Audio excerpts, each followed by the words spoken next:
சிவபெருமானுக்கு எல்லோரையும் விட யார் மிகவும் பிடித்தவர் என்று உங்களுக்கு தெரியுமா? ஒரு முறை நந்தி தேவர் சிவபெருமானிடம், இந்த பிரபஞ்சத்தில் உங்களுக்கு மிகவும் பிடித்தவர் யார் என்று கேட்டார்.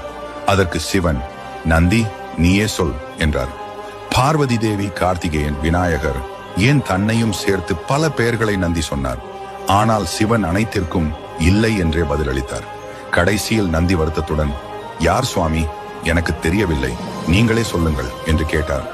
அப்போது சிவன் புன்னகையுடன், சுகமாக இருந்தாலும் சரி, துக்க கடலில் இருந்தாலும் சரி, என்னை மறக்காமல் தினமும் பூஜை செய்து என் மீது நம்பிக்கை வைத்திருக்கும் பக்தர்கள் தான். கோயில்ல விபூதி கூட ஒரு முறைக்கு மேல வாங்கக்கூடாது. ரொம்ப முக்கியம். கோயில்ல சிவபெருமானுக்கு முன்னால நின்று விபூதி பூசக்கூடாது. வாங்கிட்டு அப்படி திரும்பிக்கிட்டு பூசணும். பூசுற பொழுது விபூதி தரையில விழக்கூடாது. தோல் பட்டையில தான் விழணும். 3 விரலால பூசணும். நெருப்புக்கு முன்னால நின்று பூசக்கூடாது. ஆத்துக்கு முன்னால நின்று பூசக்கூடாது. நடந்துகிட்டே பூசக்கூடாது.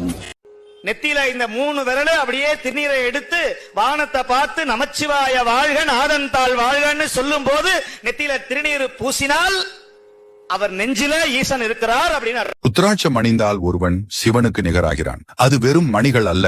சிவனின் அருள் இல்லாமல் ருத்ராட்சம் அணிய முடியாது.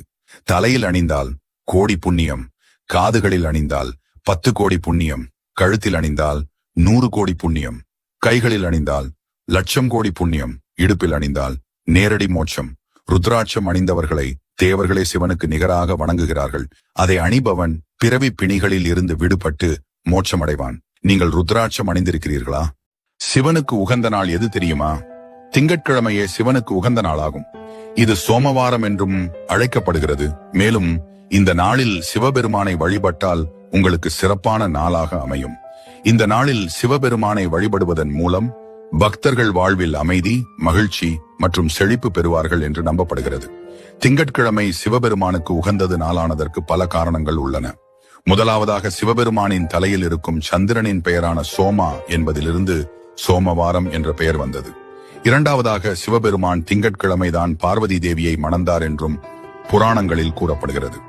திங்கட்கிழமையில் சிவபெருமானை வழிபட பக்தர்கள் பால், அரிசி மற்றும் சர்க்கரை போன்றவற்றால் செய்யப்பட்ட உணவுகளை சிவனுக்கு படைக்கிறார்கள். மேலும் நாள்தோறும் ஓம் நம சிவாய என்ற மந்திரத்தை ஜெபிப்பதும், தும்பை பூ மாலை மற்றும் வில்வ அர்ச்சனை செய்து படைப்பது அந்நாளில் சிறப்பாக அமைகிறது.